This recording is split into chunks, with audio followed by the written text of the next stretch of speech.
So let's talk about Illinois Governor JB Pritzker in his press conference yesterday, which was fantastic, basically telling Trump to go pound sand. Now, I had been waiting with anticipation for his press conference all day yesterday. I started the day by posting a video in which I explained how we must draw the line at Chicago. That Donald Trump is planning to send the military there. He is openly talking about it, and reporting indicates that his administration is actively making plans to do exactly that. And that for a variety of reasons, which I explained in that video, and by the way, if you haven't seen it yet, please do. I'll link to it in the description below. But for a variety of reasons, this is the place where we must make a stand, because Donald Trump sending the military under the circumstances in which he did so in California was different than what he's planning to do in Chicago, and much different than what he's doing in Washington, D.C. And because his sending the military into Chicago would be so inarguably illegal and unconstitutional. Trump does not have a legal leg to stand on. Unlike in Washington, where he has a lot of power to do what he's doing, and even unlike what happened in California, which I will explain is a different legal situation. If he tries to do it in Chicago, there is no legal or constitutional basis whatsoever that he can even make a plausible argument would allow him to do what he's planning to do. So we must make a stand here, because if we don't, if we allow him to send the military to Chicago when it's so clearly illegal, there would be nothing stopping him from doing it in any other city or state, and he will have had the precedent of doing it in Chicago to fall back on when he tries to do it in other places. So we have got to stand up here and now. And so I was really concerned. I was confident that JB Pritzker would be strong in opposing this. But I was a little bit nervous. But when I heard him in that press conference, I was quite impressed. It was fantastic. And if you haven't watched his press conference in full, I would highly recommend that you do so. I'm going to play you just two clips from his press conference, because I want to make a point about it. Now, first is where he tells Donald Trump to stay out of Chicago. So watch this. Instead, I say, Mr. President, do not come to Chicago.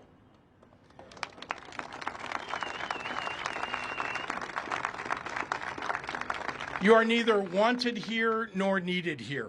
Your remarks about this effort over the last several weeks have betrayed a continuing slip in your mental faculties and are not fit for the auspicious office that you occupy. Most alarming, you seem to lack any appropriate concern as our commander-in-chief for the members of the military that you would so callously deploy as pawns in your ever more alarming grabs for power. So Pritzker tells Donald Trump, you are neither wanted nor needed here. Now, that is not just tough language, but it is also legally significant language. Because if Donald Trump does try to send the military, the only legal authority he can even arguably try to rely on, and it's really in this situation, it's not even arguable, but the only one that he would try to make an argument gives him a legal authority to use the military is the Insurrection Act. Now, there are no circumstances at play here that would make his invocation of the Insurrection Act in order to send military there legal. None. There's basically three conditions in which the Insurrection Act gives the president authority to use the military. The first is if a state requests assistance from the federal government. And that is why JB Pritzker's statement here is legally significant because he's shooting that out of the water. He's making it very clear, not just to Trump, who obviously already knows that Illinois doesn't want him there, but to the courts. Because if Trump tries this obviously will go to the courts, and Trump will try to argue the Insurrection Act, and the state will push back on that. And the state will be able to say, look, we told the president there is no circumstance on the ground here in Chicago that justifies you sending the military here. And beyond that, we don't want you here. Stay out. So that takes the first part of the Insurrection Act, the first set of situation in which Trump can argue he has authority to send the military, and just takes that off the table. All right? No, we do not request your presence. In fact, we're telling you, stay the hell out. Now, there's two other circumstances contemplated by the Insurrection Act. And that is, the second is, if there's an insurrection against the federal government, then the president can send the military into a state, even over the objection of the governor or the state legislature, because that part of the Insurrection Act, which would empower the president to come into a state if requested by the state, the request can come from either the governor or the state legislature. So if there is actually, in fact, an insurrection against the federal government taking place in a state, then the president, under the Insurrection Act, can send the military in, even over the objection of the state. That is certainly not the case here. There is no insurrection against the federal government. So that's strike two. The only other way that the Insurrection Act would empower the president to go in with the military over the objection of the state is if federal law is not being enforced in that state. And by the way, the state has no legal obligation whatsoever to enforce federal law or even to cooperate with the federal government in enforcing federal law. That's what sanctuary jurisdictions are all about. Trump wants to force states to help him enforce immigration law. Well, it's completely up to the states whether they want to help or not. And they have no legal obligation to help. And Trump is therefore saying, if you don't help me enforce immigration law, I'm going to withhold this money. So that's what that whole fight is about. But I don't want to get distracted by that.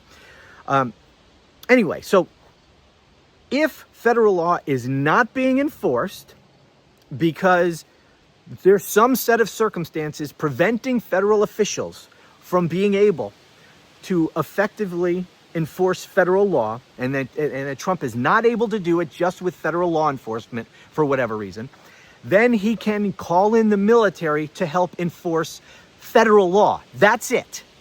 So we shot the first two out of the water. This could be the only thing he argues, is that federal law is not being enforced.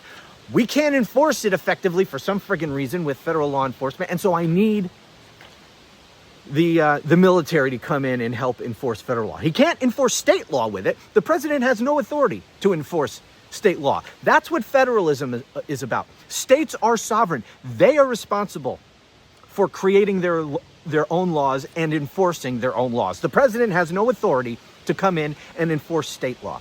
Now, here's why this third part fails too. Why that does not allow Trump to go in. Because Trump has not even once even attempted to make the argument that federal laws are not being enforced, and he must therefore then bring in the military to enforce federal law. He's not even making that argument. He's saying that Chicago is crime-ridden. He says, oh, there's murders all the time and all this kind of stuff. It's unsafe. That's general state criminal law that would take care of all of that stuff. That's state law.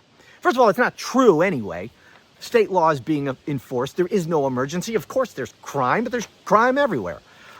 There's no emergency. In fact, Chicago's not even the most dangerous city in the country, as they talked about in the press conference. So it's factually not true. But more importantly, even if it were true, The president has zero authority whatsoever, either constitutional authority or statutory authority, to go into a state in order to enforce state law. No authority. Now, I mentioned that California was a different situation because that's what he did in California. He said immigration laws are not being enforced, and our federal assets, our federal law enforcement assets, are insufficient at this moment. This was before ICE got $175 billion or whatever, something like that, from the big, beautiful piece of shit bill. Anyway, so he was saying that federal immigration law was not being effectively enforced, so he needed the military to go in. Now, by the way, that is his argument, and that is still working its way through the courts as to whether or not that argument allowed him legally to go in there. It's still being debated in the courts, which is a friggin' problem. These things should be solved on adjudicated on a much more expedited basis. But anyways, that's how the California situation is different. In Chicago, he's not even making that argument. He's making no argument whatsoever that federal law is not being enforced. His argument is completely about general crime in the city of Chicago. That is within the purview of the state and the state alone. He's not talking about federal law. He's not talking about, I mean, he could send the military in, for example, to protect federal properties if they were being damaged or something like that. There's none of that. There's none of that. There's no federal interest involved at all that he's been talking about. And by the way, because this guy's such a fucking idiot and doesn't understand the law at all, he would be, if he was if he was a competent dictator, he would have been making that argument all along. Instead of just saying, oh, the crime is bad, he would be talking about we're not able to effectively enforce federal law. That's what he would be talking about if he was competent, but he's not. So he's talking about things that are factually untrue and that are completely within the purview of the state. So he has no authority whatsoever under the Insurrection Act to go in there. That's why this is the red line we need to draw. Okay, so I did that. Let me play this second clip. This is music to my ears, because I've been telling you guys from early on that the states need to use their power to enforce criminal laws in their states and to go after these Trump thugs who are violating the law. Some of these people need to be arrested and prosecuted. And just because the president is ordering them to do it is not a defense to committing crimes. Okay? I was just following orders is not a defense. You know, ask the Germans in the 30s and 40s how you know, because that's what they said. Nuremberg trials and all. Oh, we were just following orders. Didn't work out too well for them as a defense. And it's no defense here in this country either. So take a look at this clip. Finally, to the Trump administration officials who are complicit in this scheme, to the public servants who have forsaken their oath to the Constitution to serve the petty whims of an arrogant little man, to any federal official who would come to Chicago and try to incite my people into violence as a pretext for something darker and more dangerous, we are watching and we are taking names. This country has survived darker periods than the one that we're going through right now, and eventually the pendulum will swing back, maybe even next year. Donald Trump has already shown himself to have little regard for the many acolytes that he has encouraged to commit crimes on his behalf. You can delay justice for a time, but history shows you cannot prevent it from finding you eventually. If you hurt my people, nothing will stop me, not time or political circumstance, from making sure that you face justice under our constitutional rule of law. This is great. Okay, I've been dying for an elected official with the power to actually enforce law to be talking like this. He says he addresses his comments to Trump administration officials who are complicit in this scheme.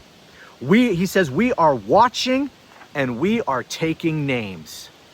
I hope those would-be thugs who would commit crimes on Donald Trump's behalf are listening.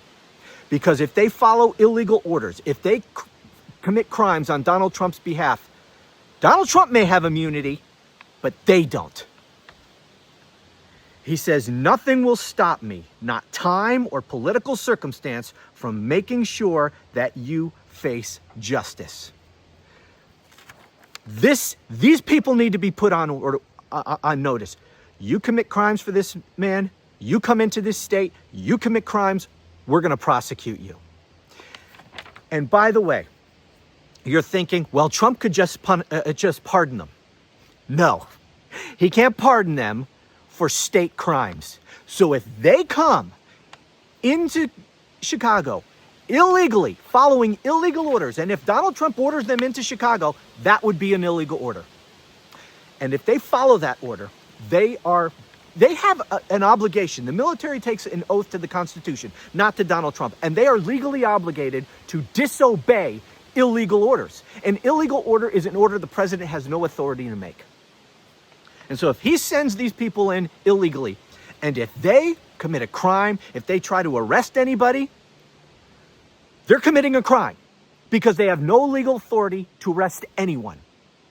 If they do anything, if they incite, because remember, this is not about crime prevention. This is about intimidation. This is about rigging future elections. That's what this is ultimately about. Anyway, if they come in there and they commit any crimes, Donald Trump can't pardon them for state crimes. I hope they listen. The only criticism I have, tiny bit, and this could be flushed out over time. More comments can be made about this, is I wish he made this threat a little bit more explicit. You know, don't assume that these people are able to read in between the lines, all right? Put it right out there. If you come in here, if you follow Trump's illegal order to come into this city, we will prosecute you under state law, and don't even think that Donald Trump can pardon you, because he can't. And we will hold you accountable and we will prosecute you. I wish he was just a little bit more explicit so that there's no ambiguity whatsoever. But again, he could make that more clear if Donald Trump actually goes through with this. And here's how another example how he could be more clear, and I'd love to hear him do this. He should call certain people out by name. For example, Pete Hegseth. He should put Pete Hegseth on notice. You, as Secretary of Defense, if you order the troops into this city, you are violating the law. And anything they do to violate state law here, even if you're not here, even if you're sitting in the Pentagon thinking you are beyond the reach of Illinois law. No, think again. If you send them here following illegal orders of the commander-in-chief, and you send them here and they commit crimes, they are doing so on your orders. And you could be prosecuted in the state of Illinois, even though your ass is sitting at the Pentagon.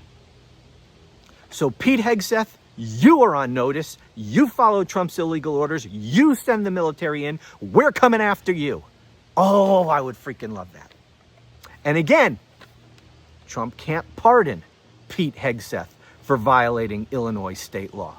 Make that very clear to him, because he's a half-wit who probably doesn't understand that anyway. Okay? He is a dumbass weekend Fox News host made defense secretary. And I guess Trump is going to illegally change the name of that department to the Department of War. So he's going to be the war secretary pretty soon, I guess.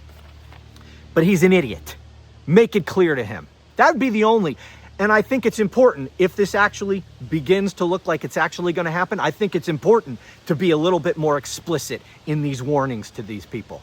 These people, many of them, fucking stupid. They're not going to be able to read in between the lines. You need to make it clear as day to them.